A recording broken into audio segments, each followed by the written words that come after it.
welcome to The Joy of X. My name is Debbie. And today I want to talk about something that's kind of been in my head for a little bit. And I probably see these, you'll see episodes about this every once in a while. And I want to talk about catfishing. I want to, not just about catfishing, but I'm confused as to how is it that we're almost in 2021 and so many people are still getting catfished. How are y'all still getting catfished now? Like, it's been around forever. More often than not, if it seems too good to be true, it probably is. And that's generally speaking, but especially when it comes to dating online. If you're talking to someone or have met someone who is better than perfect or is too good to be true, odds are they're too good to be true. I am confused about how so many people are still getting catfished now. It boggles my mind. How are we still getting catfished now? I watch these stories like every other day. I got a guilty confession. I'm obsessed with Catfish. Like the show and, little clips here and there, the news shows about, women getting catfished and men getting catfished. And I don't get it. Being catfished, catfishing has a couple of levels. There's getting catfished where, you meet someone online and you arrange to meet. And when you get there, you see that he's not 5'11" and built like a hockey player. He's actually 5'3" and built like a bowling ball. Happened to me. That's catfishing on one level.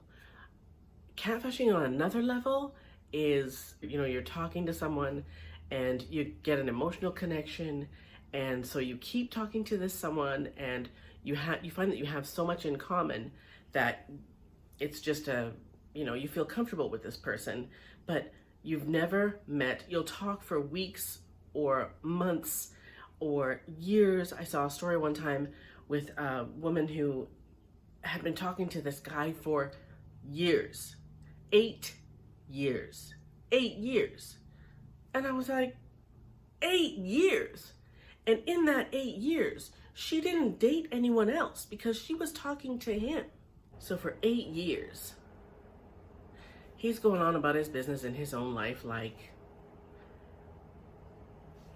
he's dating other people, he's doing whatever he wants to do, but she is hanging out on the sidelines waiting for the time to be right to meet this guy that she's been talking to for 8 years. 8 years. I don't get it. I don't get it. There are, I think on that episode of the show, she finally did get to meet him, and he wasn't what she thought he had been for all of those 8 years. And she was all mad because he wasn't what he said he was. Well, you don't get to be mad if you hang on to something for 2 years, 3 years, 4 years. Shoot, 2 weeks is too long to be hanging around waiting for some guy to get past all of his excuses, or some girl to get past all of her excuses because you want to meet them. If you suggest that you all should Skype or whatever, FaceTime, and that person comes up with an excuse as to why they can't, come on now. We're almost in 2021.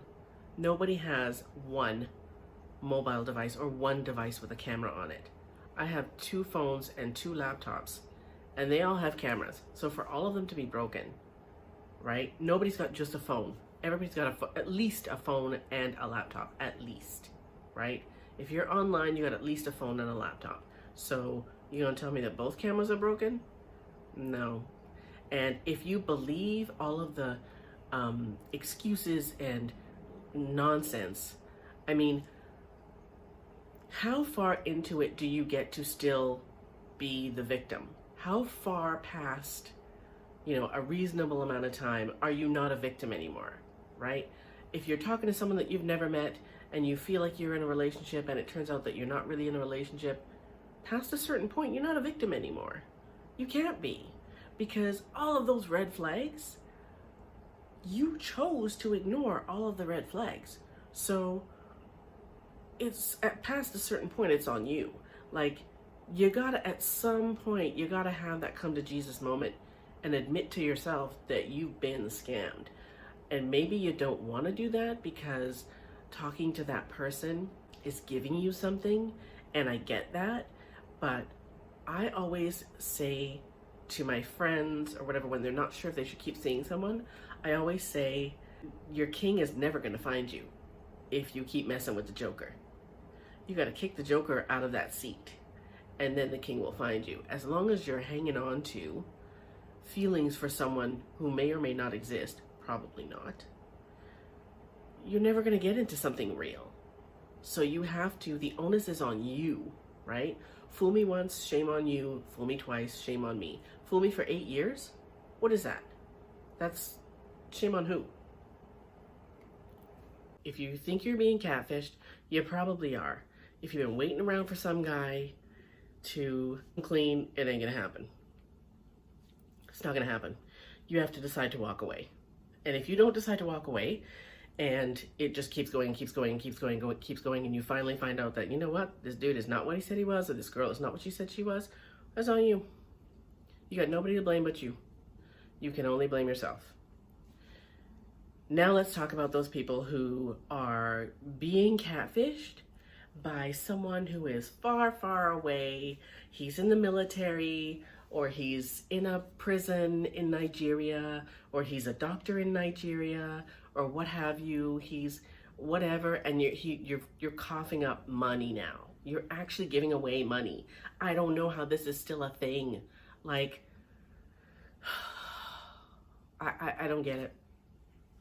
They take some guy's picture or some woman's picture, and they scam how many hundreds or thousands, or hundreds of thousands of men and women with these pictures. Come on. Same thing. This time you're getting scammed, and you're giving away your hard-earned money. I'm sorry. I work way too hard. Put in way too much time to be giving it to someone I don't know. I don't give my money away. No, I don't care. Even if it was someone I love, I'm sorry. It's not going to be someone that I've never met. Someone that you've never met. And a lot of times it's our older parents and grandparents who, some guy starts talking to them online, and come on, no. And I get it. They're from a different time, and they don't believe that, it's possible for people to be this way. And in those cases, it's on us to protect them. I watched a show the other day, and this woman was on there, and this guy had fleeced her for something like 200 grand. And her son and his wife came on the show, and they were, oh, well, she doesn't believe us, and she doesn't, she wants to keep talking to him. She wants to just keep giving him money. And of course she doesn't believe it. But you know what? It's past a certain point. It's not her job to believe it. It's not grandma or great grandma or mom's job to believe it. It's just not. It's our job, because we know that those people are out there. We know that they're out there, and we know that they're looking to take advantage of our parents. They're looking to take their life savings and their trust. And it's our job to keep that from happening. And there are people who are out there who will say, oh, well, I had this conversation actually with someone this morning, and she said, well, maybe they don't want to ruin the relationship with their mom or their dad or whoever. And to that I say, who cares? Who cares? If there is a risk that my mother is going to give away her entire life savings to someone that she doesn't know, yeah, relationship be damned, I don't care. I'm going to go to her house when she's gone to the bathroom or whatever.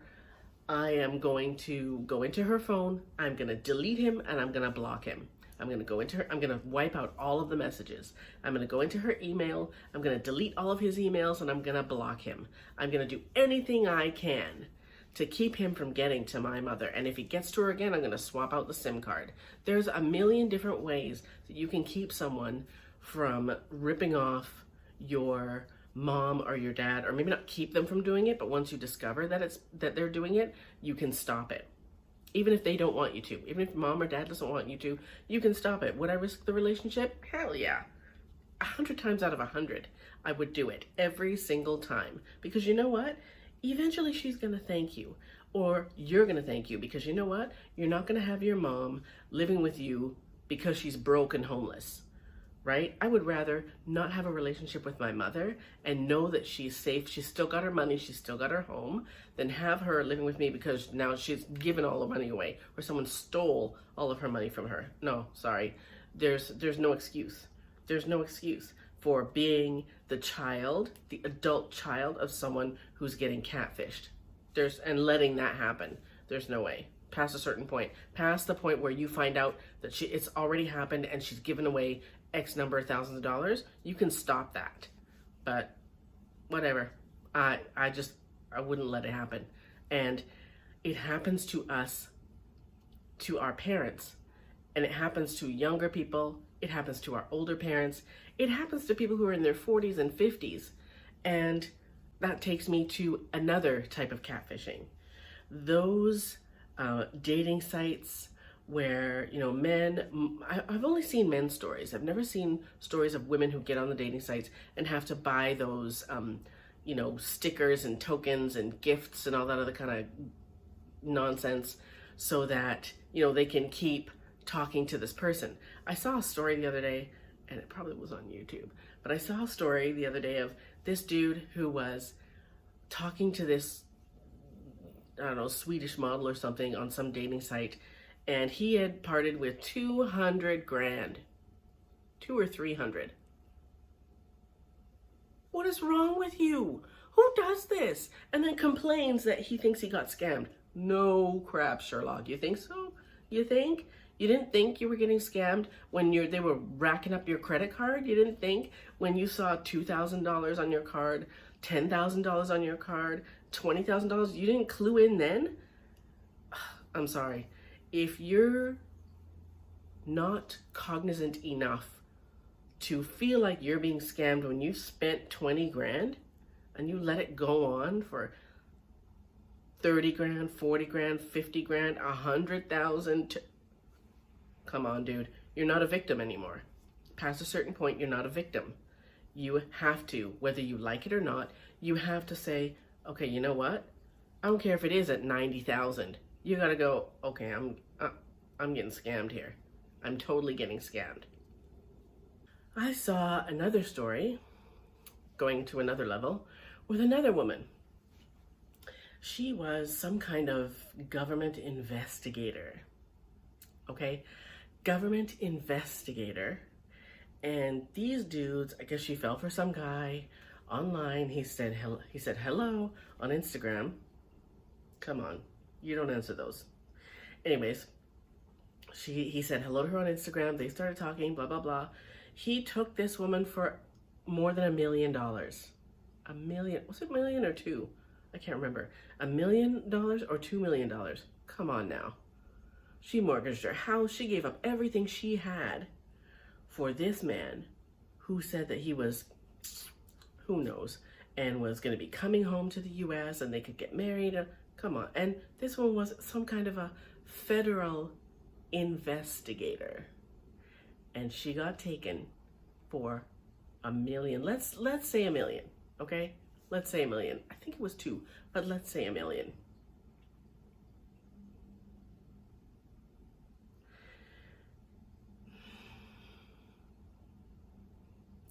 I'm still confused. How do you let a complete stranger take $1 million? How do you give $1 million to a stranger? Like I said, past a certain point, you're not a victim anymore. You're not a victim long before you've given away $1 million, right? Do you not look in your bank account and go, I know at the end of the month when I'm spending money, especially like during this whole COVID thing, I'm at home, I'm on Amazon, I'm spending money. And I look at my bank account and I think, holy crap, who spent that? Do you not look in your bank account and go, oh, I gave away all this money? Did it not dawn on you? I'm confused. I'm so confused. I don't know how this is happening. I have no idea. I'm confused. $1 million? That's some serious cake. $1 million bucks. Like, I don't know are these people cuckoo for Cocoa Puffs, or am I just that jaded? I don't trust people, especially in a dating environment, But I'm not sure that that's it. I think that, I don't know, they're blinded by something. I have no idea.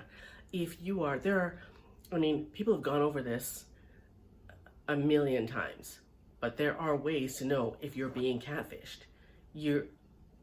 There's really only one clue that you need. You can't talk to this person face to face, like on Skype or FaceTime or whatever. If you're not seeing this person and you've given them money, you're getting scammed. If you're not seeing this person, whether you've given them money or not, you're getting catfished. It's that simple. Like, you don't even need to run down a whole list of criteria, catfish criteria. You're getting scammed if the person says, oh, my camera's broken. Okay, yeah, peace, done, out. No, thank you, we're done. Block, delete. It's that simple. It's not hard. But people try to pretend like it's just some big, it's some hardship to, oh, I can't stop talking to him, and I just can't. Yeah, it's really simple. You block them, and then you delete them, and then you can't call them anymore. And you wipe out all the messages. It's really simple. I hope that I wasn't too harsh. I'm boggled. Boggles my mind. Completely boggles my mind. This has been The Joy of X. I hope you tune in next time. But until then, peace. Oh, and don't forget to subscribe.